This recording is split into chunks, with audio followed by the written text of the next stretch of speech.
Alors, je suis Olivier Di Pizio, je suis le président du Salon Réalité Nouvelle, qui est une association d'artistes gérée par les artistes eux-mêmes. Alors, c'est un très ancien salon, un salon historique, mais qui a une actualité contemporaine. Il est né bien avant-guerre, puisqu'il s'appelait avant, dès les années 1930, Abstraction Création.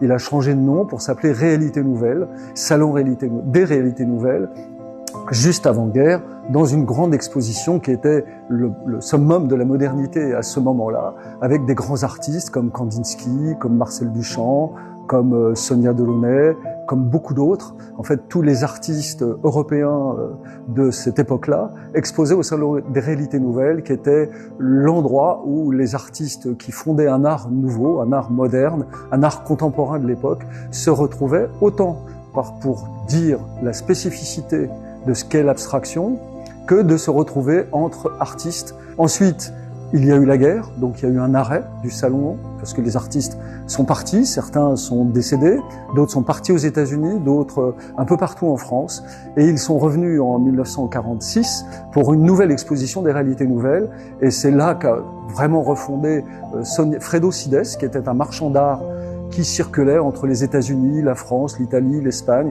Il était antiquaire aussi, il connaissait beaucoup de monde par le monde. Avec Sonia Delaunay et Robert Delaunay, ils ont fondé les nouveaux statuts de l'association Réalité Nouvelle, totalement dédiés à l'abstraction. Alors pourquoi l'abstraction? C'est que maintenant on le comprend, nous, dans notre flux d'images, que c'est quelque chose qui n'a rien à voir avec les images. À l'époque, c'était une opposition à la représentation, à la question de la représentation et à des nouvelles recherches à la fois formelles sur ce qu'est la peinture, ce qu'est la sculpture, mais à la fois aussi sociologiques sur comment est-ce qu'on peut fonder un nouveau monde. Il y a des artistes qui étaient en Union soviétique ou en Hollande qui cherchaient à dire une nouvelle forme sociale. Et ils le disaient aussi par la question de la peinture. En 1939, il y a donc cette grande exposition où des artistes comme Mondrian, qui appartiennent déjà presque au passé, font le relais avec les nouvelles générations qu'on verra dans les années d'après-guerre, comme Gaston Chessac qui expose. Et donc à ce moment-là, il y a une ouverture à des abstractions beaucoup plus sensibles, beaucoup plus liées au geste ou à la forme, qui n'est pas celle de l'abstraction très géométrique qu'on aurait pu connaître en début de guerre avec des gens avant-guerre, avec des artistes comme Mondrian. Au-delà des problématiques formelles, c'est l'idée de se retrouver, c'est l'idée de revivre après la guerre, de vivre une vie joyeuse après la guerre, autour d'une passion commune qui est celle de faire de la peinture, de faire de la sculpture, de faire d'autres formes plastiques telles qu'on les a encore maintenant au Salon des Réalités Nouvelles. Donc le salon est un salon historique par ses origines, mais à chaque époque, dans les années 50 ou jusque dans les années 60, 70, 80, il agrège des nouvelles générations d'artistes qui, chacun, à leur façon, remettent en cause à la fois la question de l'abstraction et remettent en cause aussi même la forme du salon. En France, il y a un mouvement très connu qui s'appelait le mouvement Support Surface, qui a remis en cause même la question trop académique pour lui du salon, et il y, comme des artistes comme Viala, y ont exposé tout en disant qu'en fait, ils n'y étaient plus d'accord avec la forme. C'est-à-dire que c'est un salon vivant qui est toujours traversé par des débats plastiques sur qu'est-ce que doit être l'abstraction, est-ce qu'elle a les mêmes fonctions qu'à l'origine, c'est-à-dire que effectivement l'abstraction dans les années 30 n'est pas celle qu'on vit maintenant, nous dans le flux numérique, dans le flux des images, et la façon dont les artistes vont puiser leurs sources et leurs ressources pour travailler n'est plus la même évidemment. Je dirais que, arrivé maintenant dans notre pratique contemporaine, les artistes des Réalités Nouvelles représentent à peu près toutes les formes de l'abstraction, des abstractions, des plus liées à la question de l'histoire, aux plus singulières et aux plus particulières. Parmi nous, il y a des spécialistes même des mathématiques ou des sciences et qui vont puiser dans leur passion à côté de la peinture ou à côté de la sculpture ou à côté de formes numériques, ils vont puiser des sources qui vont rejaillir et qui vont trouver à se concrétiser dans les formes qui vous présentent ici aujourd'hui. Alors, le Salon Réalité Nouvelle, il est évidemment lié à Paris. On est soutenu par le ministère de la Culture française et on est une institution. Et ce salon, il a aussi pour vocation de se diffuser, de montrer des artistes. Alors, un peu partout en France, pas simplement à Paris, où nous exposons depuis 1946 une fois par an. Alors, depuis quelques années, on a changé d'endroit. on était au Grand Palais, on a trouvé d'autres endroits. Et en ce moment, on expose donc au couvent des Cordeliers et dans une grande galerie du Marais, le lieu de prédilection de toutes les grandes galeries d'art contemporain en ce moment à Paris. Et donc, dans cette période qui dure 5 jours, nous essayons de réunir un maximum d'artistes avec un maximum de représentation des formes de l'abstraction.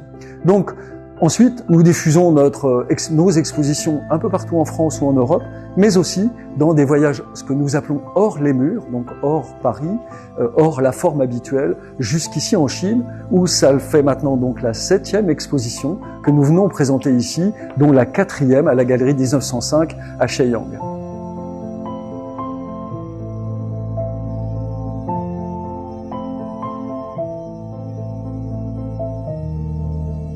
Alors le nom Réalité Nouvelle, qui est donc le nom du salon, vient d'un poème de Guillaume Apollinaire qui par là même désignait une nouvelle réalité, c'est-à-dire non plus la réalité extérieure que le peintre ou la peintre ou le sculpteur ou la sculpteur pouvait observer, mais la réalité même à l'intérieur du tableau comme une réalité autonome à l'intérieur de la forme que venait de créer l'artiste.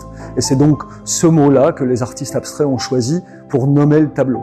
Il s'est donc appelé Réalité Nouvelle, et puis à un moment donné, dans les différentes discussions, il s'est aussi appelé Nouvelle Réalité, pour justement toujours questionner le rapport de la réalité extérieure, celle tangible, celle de ce qu'on voit, à celle de la question de la peinture ou de la sculpture elle-même. On est un collectif d'artistes, c'est-à-dire une forme d'association, de montrer le travail des artistes qui font partie de l'association. On renouvelle d'ailleurs les artistes de l'association. Chaque année, on accueille 25% de nouveaux artistes. Certains viennent, certains repartent pour faire rentrer des jeunes gens. Donc on a, et c'est intéressant dans notre salon, des personnes qui ont participé presque à l'origine du salon, qui ont exposé par exemple, comme ici, Mohamed Aksou a exposé en 1954 à côté des grands noms de l'histoire de l'art dont on a parlé tout à l'heure, mais qui ici aussi parmi nous. Et à côté, on a d'autres très jeunes artistes. Et c'est ce pont-là entre les générations aussi qui nous intéresse. Et on est un collectif donc d'artistes qui souhaitent rencontrer d'autres artistes et rencontrer des publics. Au-delà des questions formelles de l'abstraction, c'est aussi une relation humaine qu'on cherche par ce voyage, par ces rencontres. Et c'est pour ça qu'on est ici, en Chine notamment, où on est toujours très bien accueillis, où il y a une belle compréhension de notre peinture, et même si elle n'est pas liée à la forme historique, visiblement, pour certains publics chinois, au-delà des étudiants des écoles d'art, il y a quelque chose de la sensibilité que les visiteurs chinois savent mettre en forme et savent mettre ici en relation avec les tableaux qu'ils voient. Et c'est aussi ça qu'on vient chercher. On vient chercher ce rapport humain, ce rapport à l'autre, et cette question de partage.